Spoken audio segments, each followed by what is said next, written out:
இது என்னது? மார்க்கத்தில் வரம்பு மீறி போயிட்டாங்க. அப்போ எப்படி நாசமாக போகிறது இருக்குன்னு தெரியுதுல்ல? நபிமார்களை ஃபாலோ பண்ணிகிட்டே நாசமாக போகிறது.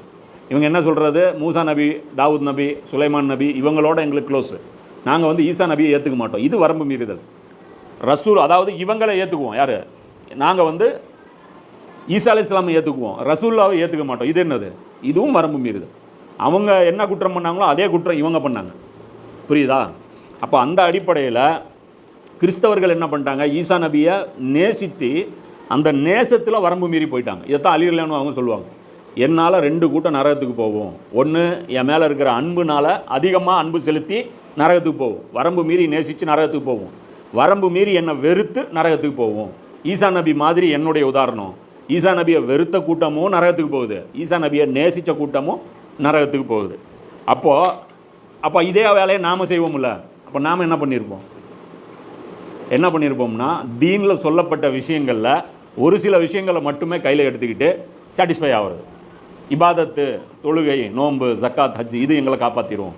ஒரு குரூப் என்ன பண்ணுறது? ஃபாத்தியா, தரூது, ரசூல்லாவை புகழ்கிறோம், ரசூல்லாவோட எங்களுடைய கனெக்ஷன் ரொம்ப ஸ்ட்ராங்காக இருக்குது, நாங்கள் மௌலூத் ஓதுறோம், நாங்கள் நபியுடைய ஆஷிக்கே ரசூல்.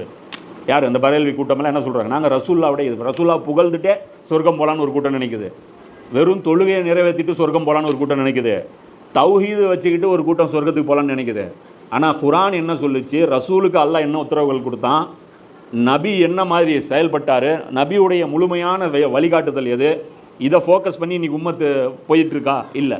அப்படி போயிருந்துச்சுன்னா இந்த உம்மத்து எங்கே இருந்திருக்கும்? டாமினன்ட் பொசிஷனில் வச்சுருக்கும். அல்லாஹ் குர்ஆனில் சொல்கிறான், நீங்கள் மூமின்களாக இருந்தால் நீங்கள் தான் மேலோங்குவீர்கள் நல்லா சொல்கிறோம்.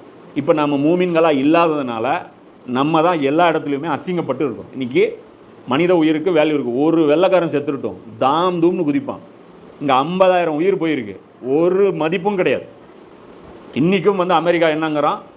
இஸ்ரேலை காப்பாற்றுறதுக்காக நாங்கள் எந்த எல்லைக்கு வேணாலும் போவோம். அப்போ காசாவில் இருக்கிற மக்கள் ஒன்றும் இல்லை. அன்றைக்கி ஒரு ஃபேஸ்புக்கில் ஒரு வீடியோ பார்த்தோம். உலக தலைவர்கள்லாம் ஒரு பெரிய கான்ஃபரன்ஸில் ஐநா சபையிலேருந்து வெளியே வர்றவங்ககிட்ட மைக்கு நீட்டி கேட்குறாங்க, ஏங்க உக்ரைனில் போர் நிற்கணும்னு சொல்கிறீங்க, ரஷ்யா வந்து இப்படி பண்ணுதுங்கிறீங்க, அதெல்லாம் சொல்கிறீங்க, காசாவில் இத்தனை பேர் கொல்லப்பட்டிருக்காங்களா, அதை பற்றி உங்களுடைய கருத்து சொல்லுங்கன்னா அவன் பாட்டுக்கு போயிட்டே இருக்கான். 4-5 பேர்கிட்ட கேட்குறாங்க, கோட்டு சுட்டு போட்டு இருக்கான். என்ன இந்த அல்லாமா இக்பால் சொல்கிறாருல, ஷெஹரே ரோஷன் தில் அந்த ரோனே சங்கேஸே தாரிக் தர், அதாவது முகங்கள் வெண்மையாக இருக்குது, உள்ளம் வந்து எட்டி பார்த்தா அவங்களது கட்டங்கரையில் இருக்குது. அந்த மாதிரி ஆட்கள் கேட்டால் நம்ம ஹியூமன் ரைட்ஸ் பேசுவாங்க. ஏன்னா காசாவில் என்ன நடக்குது? வேறு சப்ஜெக்ட் பேசு, skip, next, out, no answer, no comments, அவ்வளோதான்.